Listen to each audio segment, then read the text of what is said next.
खबरों के बुलेटिन के स्पॉन्सर ने रियल्टर गुरजतिंदर सिंह रंधावा। हर तरह की प्रॉपर्टी खरीदण ते वेचण लई तुसीं कॉल कर सकते हो। सत श्री अकाल जी, तुसीं देख रहे हो पंजाब मेल यूएसए टीवी ते मैं सुरभि। खबरों के इस बुलेटिन च बहुत बहुत स्वागत। पेशान देश ते विदेश नाल जुड़ियां होईयां कुछ खास ते चोणवीआं खबरां। बांग्लादेश के लोग हुण नहीं कर सकणगे अमेरिका की यात्रा। ट्रंप ने किया वड्डा ऐलान। अंतरराष्ट्रीय विद्यार्थियों नूं वड्डा झटका देण दी तैयारी दे विच डोनाल्ड ट्रंप। भारतीय विद्यार्थियों ते लटकी नवी तलवार, कैनेडा ने बनाया नवा कानून। अमेरिका ने हुण इन्हां लोकां ते लगाई वीजा पाबंदी। भारतीय मूल दे फार्मा कारोबारी तन्मय शर्मा नूं अमेरिका विच कीता गया गिरफ्तार। पंजाबी कारोबारी दे 2 कातल ब्रिटिश कोलंबिया तो होए काबू। हुण इन्हां खबरां दा विस्तार। इस दे नाल ही देश ते विदेश नाल जुड़ियां होईयां तमाम खबरां।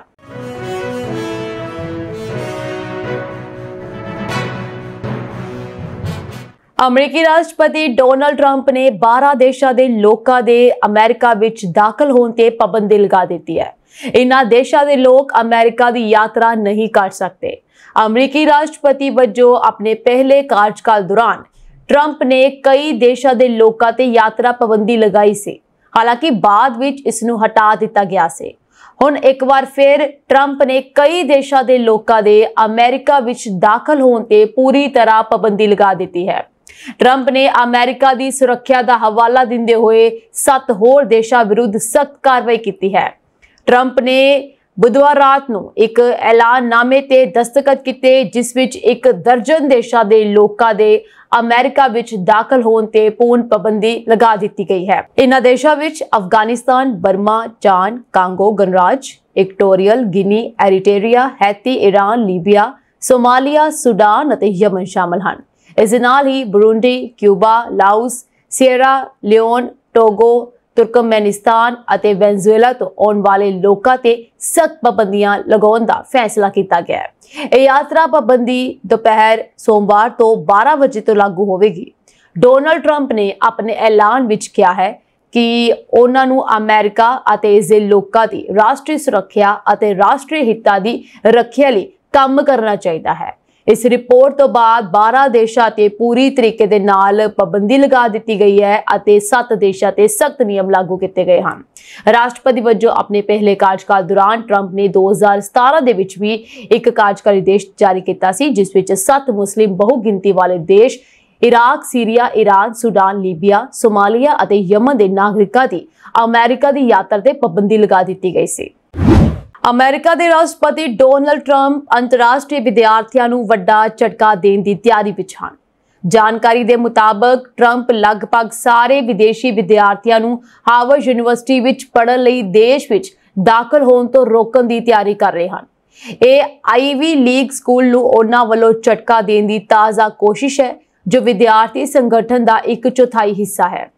हस्ताक्षर किए गए एक कार्यकारी आदेश विच ट्रंप ने ऐलान किया है कि हार्वर्ड नूं कैम्ब्रिज मैसेचुसेट्स विच अपने कैंपस विच विदेशी विद्यार्थियों नूं दाखला देना जारी रखने की आग्या देना राष्ट्रीय सुरक्षा नूं खतरे विच पावेगा।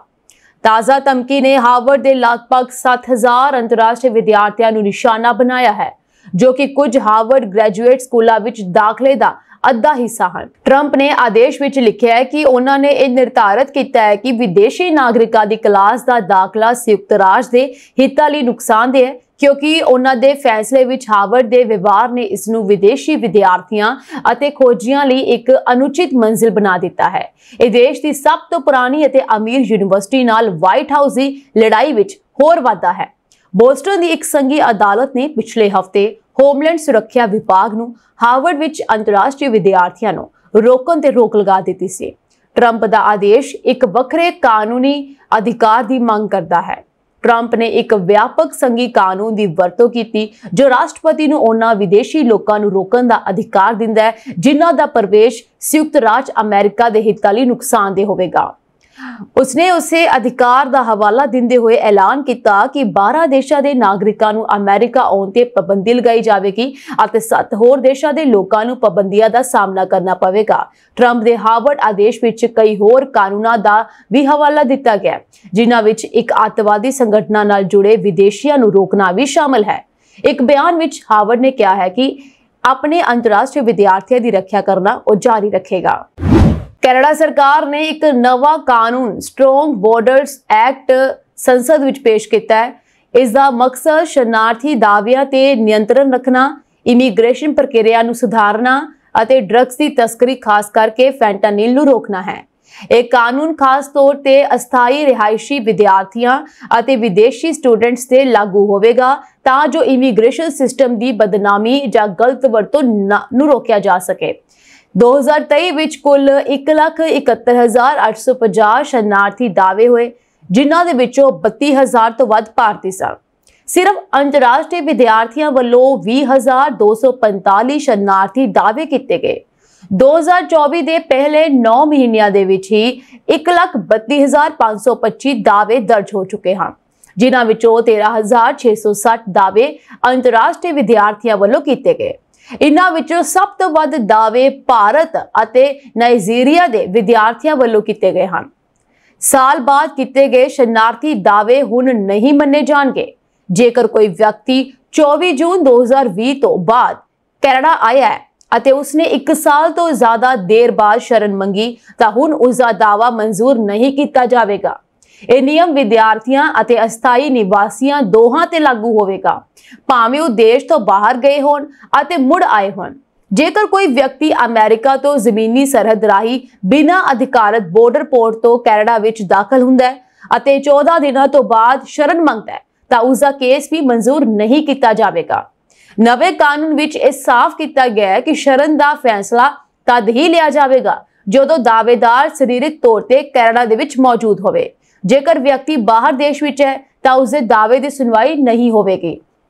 Immigration refugees and citizenship Canada ਯਾਨੀ IRCC ਨੂੰ ਹੁਣ ਇਹ ਅਧਿਕਾਰ ਮਿਲ ਜਾਵੇਗਾ ਕਿ ਉਹ ਵਿਦਿਆਰਥੀਆਂ ਦੀ ਪਛਾਣ, ਸਥਿਤੀ ਅਤੇ ਦਸਤਾਵੇਜ਼ਾਂ ਦੇ ਨਾਲ ਜੁੜੀ ਜਾਣਕਾਰੀ ਕੈਨੇਡਾ ਦੀਆਂ ਸੰਘੀ ਅਤੇ ਖੇਤਰੀ ਏਜੰਸੀਜ਼ ਨਾਲ ਸਾਂਝੀ ਕਰ ਸਕੇ। ਹੁਣ ਕੋਸਟ ਗਾਰਡ ਨੂੰ ਸੁਰੱਖਿਆ ਗਸ਼ਤ ਅਤੇ ਨਿਗਰਾਨੀ ਦੇ ਵਧੇਰੇ ਅਧਿਕਾਰ ਮਿਲਣਗੇ। ਉਹ ਸੁਰੱਖਿਆ ਦੇ ਨਾਲ ਜੁੜੀ ਜਾਣਕਾਰੀ ਵੀ ਇਕੱਠੀ ਕਰ ਸਕੇਗਾ। ਹਾਲਾਂਕਿ ਪੁਰਾਣੀ ਪੋਰਟ ਪੁਲਿਸ ਪ੍ਰਣਾਲੀ ਨੂੰ ਮੁੜ ਸ਼ੁਰੂ ਨਹੀਂ ਕੀਤਾ ਜਾਵੇਗਾ। ਇਸ ਦੇ ਨਾਲ ਹੀ ਗਲੋਬਲ ਨਿਊਜ਼ ਅਨੁਸਾਰ 2025 ਦੀ ਪਹਿਲੀ ਤਿਮਾਹੀ ਵਿੱਚ ਅੰਤਰਰਾਸ਼ਟਰੀ ਵਿਦਿਆਰਥੀਆਂ ਵੱਲੋਂ 5,500 ਸ਼ਰਨ ਦਾਅਵੇ ਕੀਤੇ ਗਏ, ਜੋ ਪਿਛਲੇ ਸਾਲ ਨਾਲੋਂ 22% ਵੱਧ ਹਨ। ਭਾਰਤੀ ਉਦਯੋਗ ਮੁਤਾਬਕ 2024 ਵਿੱਚ ਲਗਭਗ 4,27,000 ਭਾਰਤੀ ਵਿਦਿਆਰਥੀ ਕੈਨੇਡਾ ਵਿੱਚ ਪੜ੍ਹ ਰਹੇ ਸਨ, ਜੋ ਕਿਸੇ ਵੀ ਹੋਰ ਦੇਸ਼ ਨਾਲੋਂ ਸਭ ਤੋਂ ਵੱਧ ਗਿਣਤੀ ਸੀ। 2025 ਦੀ ਪਹਿਲੀ ਤਿਮਾਹੀ ਵਿੱਚ ਭਾਰਤੀ ਵਿਦਿਆਰਥੀਆਂ ਨੂੰ ਦਿੱਤੀਆਂ ਗਈਆਂ ਸਟੱਡੀ ਪਰਮਿਟਾਂ ਵਿੱਚ 31% ਦੀ ਗਿਰਾਵਟ ਆਈ। ਇਸ ਦੀ ਪਹਿਲੀ ਤਿਮਾਹੀ ਵਿੱਚ 30,000 ਪਰਮਿਟਾਂ ਦਿੱਤੀਆਂ ਗਈਆਂ, ਜਦਕਿ 2024 ਦੀ ਪਹਿਲੀ ਤਿਮਾਹੀ ਵਿੱਚ ਇਹ ਗਿਣਤੀ 44,295 ਸੀ। ਅਮਰੀਕਾ ਵਿੱਚ ਟਰੰਪ ਪ੍ਰਸ਼ਾਸਨ ਨੇ ਕਿਊਬਾ ਦੇ ਮੈਡੀਕਲ ਮਿਸ਼ਨ ਪ੍ਰੋਗਰਾਮਾਂ ਵਿੱਚ ਸ਼ਾਮਲ ਹੋਣ ਲਈ ਮੱਧ ਅਮਰੀਕਾ ਦੇ ਕੁਝ ਸਰਕਾਰੀ ਅਧਿਕਾਰੀਆਂ ਤੇ ਵੀਜ਼ਾ ਪਾਬੰਦੀ ਦਾ ਐਲਾਨ ਕੀਤਾ ਹੈ। ਅਮਰੀਕੀ ਵਿਦੇਸ਼ ਮੰਤਰੀ ਮਾਰਕੋ ਰੂਬੀਓ ਨੇ ਕਿਹਾ ਹੈ ਕਿ ਕਿਊਬਾ ਦੇ ਮੈਡੀਕਲ ਮਿਸ਼ਨ ਪ੍ਰੋਗਰਾਮਾਂ ਵਿੱਚ ਸ਼ਾਮਲ ਹੋਣ ਲਈ ਕਈ ਅਣਜਾਣ ਮੱਧ ਅਮਰੀਕੀ ਸਰਕਾਰੀ ਅਧਿਕਾਰੀਆਂ ਨੂੰ ਵੀਜ਼ਾ ਪਾਬੰਦੀਆਂ ਦਾ ਸਾਹਮਣਾ ਕਰਨਾ ਪਵੇਗਾ। ਉਹਨਾਂ ਨੇ ਕਿਹਾ ਹੈ ਕਿ ਇਹ ਅਧਿਕਾਰੀ ਉਹਨਾਂ ਪ੍ਰੋਗਰਾਮਾਂ ਨਾਲ ਜੁੜੇ ਹੋਏ ਸਨ ਜਿਨ੍ਹਾਂ ਵਿੱਚ ਜ਼ਬਰਦਸਤੀ ਮਜ਼ਦੂਰੀ ਕਰਾਈ ਜਾਂਦੀ ਹੈ ਅਤੇ ਕਾਮਿਆਂ ਦਾ ਸ਼ੋਸ਼ਣ ਕੀਤਾ ਜਾਂਦਾ ਹੈ। ਉਹਨਾਂ ਨੇ ਇਹ ਵੀ ਕਿਹਾ ਕਿ ਇਹ ਕਦਮ ਉਹਨਾਂ ਲੋਕਾਂ ਲਈ ਜਵਾਬਦੇਹੀ ਯਕੀਨੀ ਬਣਾਉਣ ਲਈ ਚੁੱਕੇ ਗਏ ਹਨ ਜੋ ਇਨ੍ਹਾਂ ਸ਼ੋਸ਼ਣਕਾਰੀ ਅਭਿਆਸਾਂ ਦਾ ਸਮਰਥਨ ਕਰਦੇ ਹਨ ਅਤੇ ਜਾਰੀ ਰੱਖਦੇ ਹਨ। ਇਹ ਪਾਬੰਦੀਆਂ ਇਨ੍ਹਾਂ ਅਧਿਕਾਰੀਆਂ ਦੇ ਪਰਿਵਾਰਕ ਮੈਂਬਰਾਂ ਤੇ ਵੀ ਲਾਗੂ ਹੁੰਦੀਆਂ ਹਨ। ਜ਼ਿਕਰਯੋਗ ਹੈ ਕਿ ਫਰਵਰੀ ਦੇ ਅਖੀਰ ਵਿੱਚ ਵਿਦੇਸ਼ ਵਿਭਾਗ ਨੇ ਕਿਸੇ ਵੀ ਮੌਜੂਦਾ ਜਾਂ ਸਾਬਕਾ ਕਿਊਬਾ ਸਰਕਾਰੀ ਅਧਿਕਾਰੀ ਤੇ ਵਾਧੂ ਵੀਜ਼ਾ ਪਾਬੰਦੀਆਂ ਲਗਾਈਆਂ ਸਨ ਜੋ ਦੇਸ਼ ਦੇ ਕਿਰਤ ਪ੍ਰੋਗਰਾਮ ਵਿੱਚ ਸ਼ਾਮਲ ਹੋਣ ਲਈ ਜ਼ਿੰਮੇਵਾਰ ਹਨ। ਭਾਰਤੀ ਮੂਲ ਦੇ ਫਾਰਮਾ ਕਾਰੋਬਾਰੀ ਤਨਮੇ ਸ਼ਰਮਾ ਨੂੰ 1244 ਕਰੋੜ ਰੁਪਏ ਯਾਨੀ ਕਿ $149 ਮਿਲੀਅਨ ਦੇ ਸਿਹਤ ਸੰਭਾਲ ਧੋਖਾਧੜੀ ਦੇ ਮਾਮਲੇ ਵਿੱਚ ਅਮਰੀਕਾ ਦੇ ਲਾਸ ਐਂਜਲਸ ਅੰਤਰਰਾਸ਼ਟਰੀ ਹਵਾਈ ਅੱਡੇ ਤੋਂ ਗ੍ਰਿਫਤਾਰ ਕੀਤਾ ਗਿਆ। ਉਹ ਸੋਵਰੇਨ ਹੈਲਥ ਗਰੁੱਪ ਨਾਮਕ ਨਸ਼ਾਖੋਰੀ ਅਤੇ ਮਾਨਸਿਕ ਸਿਹਤ ਸੇਵਾ ਪ੍ਰਦਾਤਾ ਸੰਸਥਾ ਦੇ ਸੰਸਥਾਪਕ ਅਤੇ ਸਾਬਕਾ CEO ਹਨ। ਇਹ ਸੰਸਥਾ ਹੁਣ ਬੰਦ ਹੋ ਚੁੱਕੀ ਹੈ। ਅਮਰੀਕੀ ਨਿਆਂ ਵਿਭਾਗ ਦੇ ਅਨੁਸਾਰ 61 ਸਾਲਾਂ ਦੇ ਸ਼ਰਮਾ ਨੇ ਸਿਹਤ ਬੀਮਾ ਕੰਪਨੀਆਂ ਨਾਲ ਧੋਖਾ ਕਰਕੇ ਲਗਭਗ $149 ਮਿਲੀਅਨ ਦੇ ਧੋਖਾਧੜੀ ਵਾਲੇ ਦਾਅਵੇ ਕੀਤੇ। ਇਸ ਤੋਂ ਇਲਾਵਾ ਮਰੀਜ਼ਾਂ ਨੂੰ ਭਰਤੀ ਕਰਨ ਲਈ $21 ਮਿਲੀਅਨ यानी कि लगभग 175 करोड़ रुपए की गैर कानूनी रिश्वत दी गई सी। फैडरल ग्रैंड ज्यूरी द्वारा जारी 8 नुकाती दोष पत्र विच शर्मा ते वायर धोखाधड़ी दे 4, साजिश का 1 ਅਤੇ गैर कानूनी रैफरल ਦੇ 3 दोष लगाए गए हैं। FBI टीम 2017 ਤੋਂ इस मामले की जांच कर रही सी। इस तहत दक्षिणी कैलिफोर्निया विच सावरेन हैल्थ के इलाज केंद्रां, हैडक्वार्टर्स ਅਤੇ शर्मा के निवास स्थान ते भी छापेमारी की गई। संगठन ने 2018 विच अपना कामकाज बंद कर दिता सी। इस मामले विच सह मुलजम पाल जिनसेन नूं भी गिरफ्तार किया गया, जिसने अदालत विच अपने आप नूं बेकसूर दस्सिया। उसकी सुनवाई 29 जुलाई नूं शुरू होवेगी। तन्मय शर्मा मूल रूप विच गुवाहाटी असम दा रहण वाला है ਅਤੇ उसने डिब्रूगढ़ मैडिकल कॉलेज तो MBBS की है। दिल्ली के सफदरजंग हस्पताल विच इंटर्नशिप करन तो बाद ਉਹ UK ਅਤੇ फिर अमेरिका विच मैडिकल ਅਤੇ खोज खेतर विच सरगर्म सी। ਉਹ ਸਾਈਜ਼ੋਫਰੀਨੀਆ ਅਤੇ ਮਾਨਸਿਕ ਬਿਮਾਰੀਆਂ ਤੇ ਆਪਣੀ ਖੋਜ ਲਈ ਅੰਤਰਰਾਸ਼ਟਰੀ ਪੱਧਰ ਤੇ ਜਾਣੇ ਜਾਂਦੇ ਹਨ। ਉਹਨਾਂ ਨੇ 200 ਤੋਂ ਵੱਧ ਖੋਜ ਲੇਖ ਪ੍ਰਕਾਸ਼ਿਤ ਕੀਤੇ ਹਨ ਅਤੇ 5 ਕਿਤਾਬਾਂ ਵੀ ਲਿਖੀਆਂ ਹਨ। ਉਹਨਾਂ ਦੇ ਪਿਤਾ ਫਨੀ ਸ਼ਰਮਾ ਅਸਾਮ ਦੇ ਇੱਕ ਮਸ਼ਹੂਰ ਥੀਏਟਰ ਕਲਾਕਾਰ, ਅਦਾਕਾਰ ਅਤੇ ਨਿਰਦੇਸ਼ਕ ਸਨ। ਪੀਲ ਪੁਲਿਸ ਨੇ ਬਰੈਂਪਟਨ ਵਿੱਚ 14 ਮਈ ਨੂੰ ਹੋਏ ਹਰਜੀਤ ਸਿੰਘ ਢੱਡਾ ਦੀ ਹੱਤਿਆ ਕਰਨ ਵਾਲੇ ਕਥਿਤ ਮੁਲਜ਼ਮਾਂ ਚੋਂ 2 ਨੂੰ ਬ੍ਰਿਟਿਸ਼ ਕੋਲੰਬੀਆ ਦੇ ਸ਼ਹਿਰ ਡੈਲਟਾ ਤੋਂ ਉੱਥੇ ਦੀ ਪੁਲਿਸ ਦੀ ਮਦਦ ਨਾਲ ਗ੍ਰਿਫਤਾਰ ਕਰ ਲਿਆ। ਦੋਹਾਂ ਦੀ ਪਛਾਣ ਅਮਨ ਅਤੇ ਦਿਗਵਿਜੇ ਵਜੋਂ ਹੋਈ ਹੈ। ਸਥਾਨਕ ਅਦਾਲਤ ਤੋਂ ਪ੍ਰਵਾਨਗੀ ਲੈਣ ਉਪਰੰਤ ਬਰੈਂਪਟਨ ਵਿੱਚ ਜੱਜ ਅੱਗੇ ਪੇਸ਼ ਕਰਨ ਉਪਰੰਤ ਜੇਲ੍ਹ ਭੇਜ ਦਿੱਤਾ ਗਿਆ ਹੈ।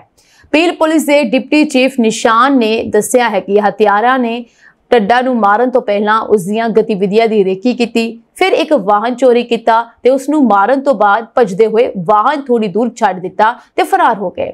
ਉਹਨਾਂ ਨੇ ਦੱਸਿਆ ਕਿ ਬੇਸ਼ੱਕ ਮੁਲਜ਼ਮ ਭੱਜ ਕੇ ਬ੍ਰਿਟਿਸ਼ ਕੋਲੰਬੀਆ ਪਹੁੰਚ ਗਏ, ਪਰ ਪੀਲ ਪੁਲਿਸ ਨੇ ਪਿੱਛਾ ਕਰਦਿਆਂ ਆਖਰਕਾਰ ਡੈਲਟਾ, ਸਰੀ, ਐਬਸਫੋਰਡ ਦੇ ਪੁਲਿਸ ਦਲਾਂ ਅਤੇ ਕੇਂਦਰੀ ਪੁਲਿਸ ਦੇ ਸਹਿਯੋਗ ਨਾਲ ਦੋਹਾਂ ਨੂੰ ਡੈਲਟਾ ਵਿਚਲੇ ਟਿਕਾਣੇ ਤੋਂ ਗ੍ਰਿਫਤਾਰ ਕਰ ਲਿਆ ਗਿਆ। ਉਹਨਾਂ ਨੇ ਕਿਹਾ ਅੱਗੇ ਦੀ ਜਾਂਚ ਕੀਤੀ ਜਾ ਰਹੀ ਹੈ। न्यूजीलैंड ने अपनी इमीग्रेशन नीति विच व्यापक बदलाव किया, जिस दे तहत यह प्रवासियों लिए पसंदीदा देश बनिया हुआ है। 2040 तक न्यूजीलैंड की आबादी 6 मिलियन तो वध होने का अनुमान है, जिसका मुख्य कारण प्रवास है। आंकड़ा विभाग स्टेटस एंड जेड ने इस संबंधी जानकारी दी है। स्टेटस एंड जेड ने दस्सिया कि 6 मिलियन अनुमानित आबादी मौजूदा 5.3 मिलियन तो वध है। इस विच कहा गया है कि अनुमानित वाधे का 2/3 हिस्सा शुद्ध प्रवास तो आवेगा, जो कि आमद और रवानगी विचकार अंतर है, जबकि कुदरती वाधा बाकी योगदान पावेगा। अनुमान दर्शाते हैं कि आबादी 2060 तक लगभग 7 मिलियन और 2070 के अखीर तक लगभग 8 मिलियन तक पहुंच सकती है। आबादी आंकड़िਆਂ ਲਈ स्टेटस एंड जेड के बुलारे ने दस्सिया है कि औसत उम्र जो अज 38 साल है वो 2060 तक 40 साल तक ਵਧਣ ਦੀ उम्मीद है। आंकड़े दर्शाते हैं कि 65 साल ਅਤੇ ਇਸ ਤੋਂ ਵੱਧ ਉਮਰ ਦੇ ਲੋਕਾਂ ਦੀ ਗਿਣਤੀ ਜੋ ਵਰਤਮਾਨ ਵਿੱਚ ਲਗਭਗ 9 ਲੱਖ ਹੈ, 2029 ਤੱਕ 10 ਲੱਖ ਤੋਂ ਵੱਧ ਅਤੇ 2070 तक दुगनी होकर 20 लाख होने की संभावना है। विश्लेषकों ने कहा है कि मौजूदा प्रजनन दर 2051 तक प्रति औरत 1.59 तो घट के 1.55 जन्म होने की उम्मीद है। आबादी वाधा प्रवास से निर्भर करेगा। अमेरिका तो मंदभागी खबर सामने आई है। बीते दिनी अमेरिका के सूबे मैसेचुसेट्स के फ्रैंकलिन का निवासी गुजराती भारती अतुल पटेल मैसेचुसेट्स विच एक भयानक हादसे विच गंभीर जख्मी होया। उसकी पत्नी मीनाबेन पटेल ने भी बीते दिन अस्पताल विच आखिरी साह ले लिया। इस तो पहला मीना पटेल की 5 साल की धी कृषा पटेल की इसे कार सड़क हादसे विच मौत हो गई सी। अतुल पटेल जो अपने परिवार के नाल मैसेचुसेट्स विच रहिंदा है, अपने पुत्र का जन्मदिन मनाउण जा रहा सी जदों 24 मई नूं फ्रैंकलिन विच उसकी कार गलत रस्ते तो आ रहे एक पिकअप ट्रक के नाल टकरा गई, जिस नाल कृषा पटेल ਅਤੇ उसकी मां कार तो बाहर डिग पे। उन्हां दे सिर विच गंभीर सट्टां लगियां ਅਤੇ कई फ्रैक्चर हो गए। हादसे ਦੇ ਸਮੇਂ उन्हां दी 5 साल की बेटी कृषा सब तो गंभीर हालत में सी, इसलिए उसनूं एयरलिफ्ट करके अस्पताल ले जाया गया, पर थोड़े समय विच ही उसकी मौत हो गई सी। जबकि मीनाबेन पटेल बहुत गंभीर हालत में अस्पताल च दाखिल सी ਅਤੇ बीते दिन उसकी भी मौत हो गई।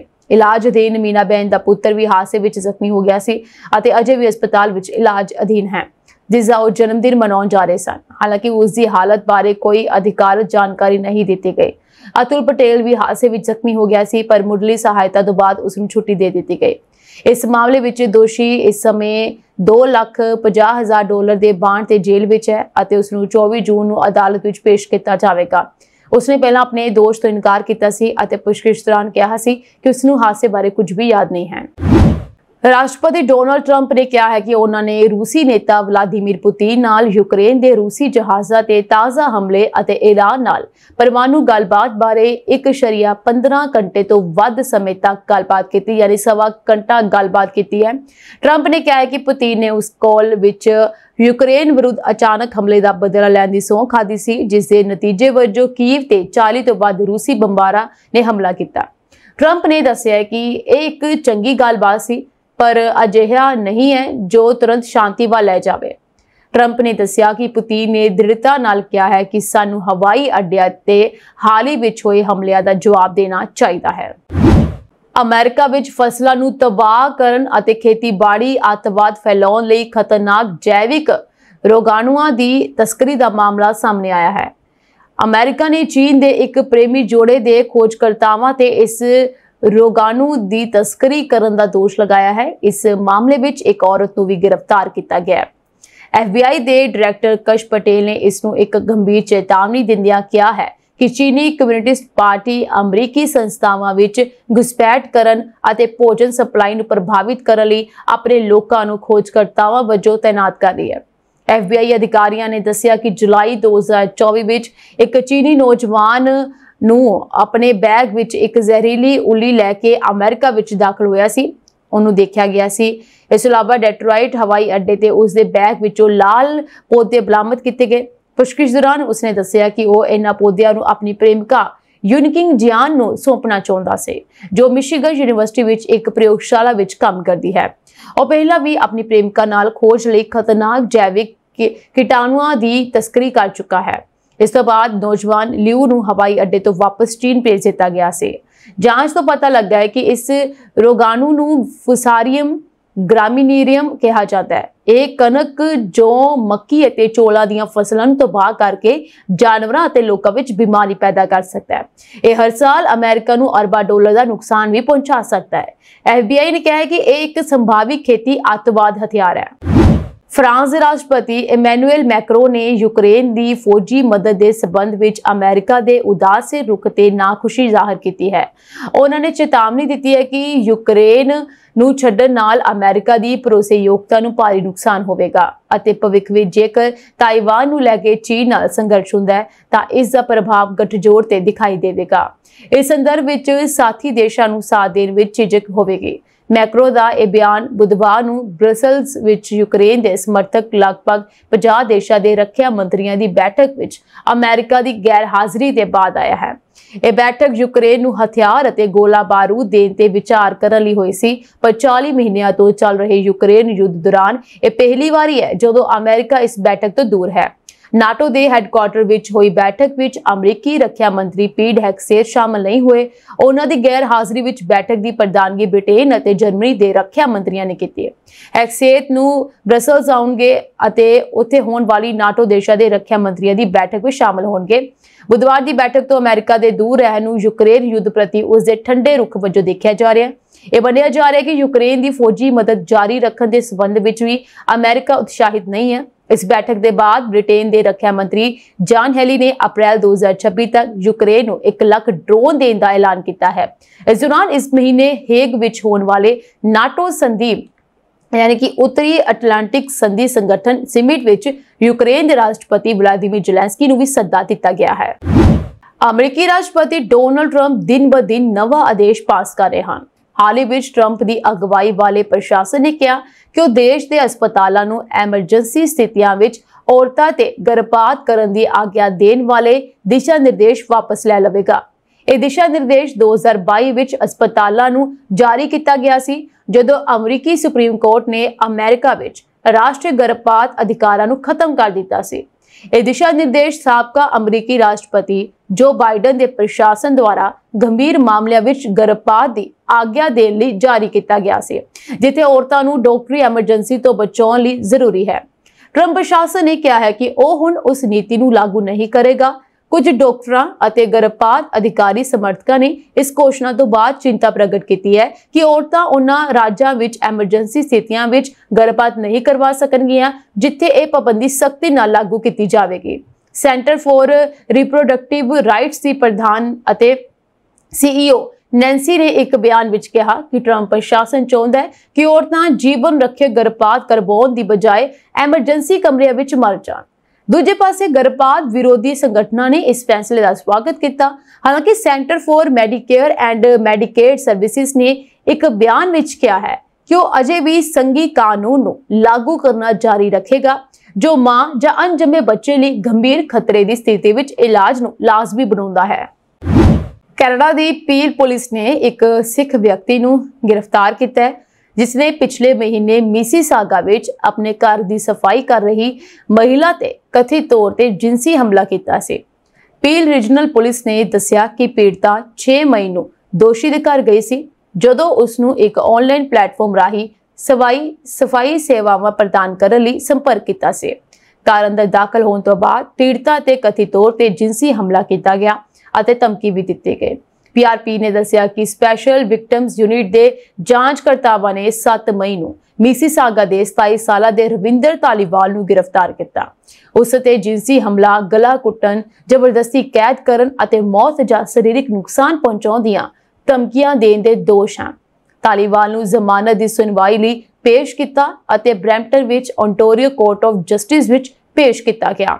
ਜਾਂਚਕਰਤਾਵਾਂ ਦਾ ਮੰਨਣਾ ਹੈ ਕਿ ਹੋਰ ਪੀੜਿਤ ਵੀ ਹੋ ਸਕਦੇ ਹਨ ਅਤੇ ਜਾਣਕਾਰੀ ਵਾਲੇ ਕਿਸੇ ਵੀ ਵਿਅਕਤੀ ਨੂੰ ਐਕਸਟੈਂਸ਼ਨ ਜਾਂ ਫਿਰ SVU ਨਾਲ ਸੰਪਰਕ ਕਰਨ ਦੀ ਅਪੀਲ ਕੀਤੀ ਗਈ ਹੈ। ਕਰਨਾਟਕ ਦੀ ਰਾਜਧਾਨੀ ਬੈਂਗਲੁਰੂ ਵਿੱਚ ਬੁੱਧਵਾਰ ਨੂੰ ਇੰਡੀਅਨ ਪ੍ਰੀਮੀਅਰ ਲੀਗ ਯਾਨੀ ਕਿ IPL ਦੀ ਜਿੱਤ ਦੇ ਜਸ਼ਨ ਦੌਰਾਨ ਹੋਈ ਭਿਆਨਕ ਭਗਦੜ ਵਿੱਚ 11 ਲੋਕਾਂ ਦੀ ਮੌਤ ਹੋ ਗਈ। ਇਸ ਤੋਂ ਇਲਾਵਾ 33 ਹੋਰ ਜ਼ਖਮੀ ਹੋ ਗਏ। ਰਾਇਲ ਚੈਲੰਜਰਸ ਬੈਂਗਲੁਰੂ ਯਾਨੀ RCB ਨੇ ਘਟਨਾ ਤੇ ਦੁੱਖ ਪ੍ਰਗਟ ਕੀਤਾ ਹੈ। ਰਾਇਲ ਚੈਲੰਜਰਸ ਬੈਂਗਲੁਰੂ ਨੇ ਇੱਕ ਅਧਿਕਾਰਤ ਬਿਆਨ ਜਾਰੀ ਕਰਕੇ ਕਿਹਾ ਕਿ ਅਸੀਂ ਟੀਮ ਦੇ ਆਉਣ ਦੀ ਉਮੀਦ ਵਿੱਚ ਬੈਂਗਲੁਰੂ ਵਿੱਚ ਇਕੱਠੀ ਹੋਈ ਭੀੜ ਨਾਲ ਵਾਪਰੀ ਮੰਦਭਾਗੀ ਘਟਨਾ ਤੋਂ ਬਹੁਤ ਦੁਖੀ ਹਾਂ। ਸਾਡੇ ਲਈ ਸਾਰਿਆਂ ਦੀ ਸੁਰੱਖਿਆ ਅਤੇ ਤੰਦਰੁਸਤੀ ਬਹੁਤ ਮਹੱਤਵਪੂਰਨ ਹੈ। RCB ਦੁਖਦਾਈ ਮੌਤ ਤੇ ਸੋਗ ਪ੍ਰਗਟ ਕਰਦਾ ਹੈ ਅਤੇ ਪੀੜਿਤ ਪਰਿਵਾਰਾਂ ਪ੍ਰਤੀ ਆਪਣੀ ਦਿਲੀ ਸੰਵੇਦਨਾ ਪ੍ਰਗਟ ਕਰਦਾ ਹੈ। ਸਥਿਤੀ ਤੋਂ ਜਾਣੂ ਹੋਣ ਤੋਂ ਤੁਰੰਤ ਬਾਅਦ ਅਸੀਂ ਤੁਰੰਤ ਆਪਣੇ ਕਾਰਜਕ੍ਰਮ ਵਿੱਚ ਸੋਧ ਕੀਤੀ ਅਤੇ ਸਥਾਨਕ ਅਧਿਕਾਰੀਆਂ ਦੇ ਮਾਰਗਦਰਸ਼ਨ ਅਤੇ ਸਲਾਹ ਦੀ ਪਾਲਣਾ ਕੀਤੀ। ਅਸੀਂ ਆਪਣੇ ਸਾਰੇ ਸਮਰਥਕਾਂ ਨੂੰ ਬੇਨਤੀ ਕਰਦੇ ਹਾਂ ਕਿ ਕਿਰਪਾ ਕਰਕੇ ਸੁਰੱਖਿਅਤ ਰਹਿਣ। ਤੁਹਾਨੂੰ ਦੱਸ ਦਈਏ ਕਿ ਚਿਨਾਸਵਾਮੀ ਕ੍ਰਿਕਟ ਸਟੇਡੀਅਮ ਦੇ ਬਾਹਰ ਭਗਦੜ ਵਿੱਚ ਹੁਣ ਤੱਕ 11 ਲੋਕਾਂ ਦੀ ਮੌਤ ਹੋ ਚੁੱਕੀ ਹੈ ਜਦਕਿ 33 ਲੋਕ ਜ਼ਖਮੀ ਹੋਏ ਹਨ। ਪ੍ਰਧਾਨ ਮੰਤਰੀ ਨਰਿੰਦਰ ਮੋਦੀ ਨੇ ਵੀ ਹਾਦਸੇ ਤੇ ਦੁੱਖ ਪ੍ਰਗਟ ਕੀਤਾ ਅਤੇ ਜ਼ਖਮੀਆਂ ਤੋਂ ਜਲਦੀ ਠੀਕ ਹੋਣ ਦੀ ਕਾਮਨਾ ਕੀਤੀ ਹੈ।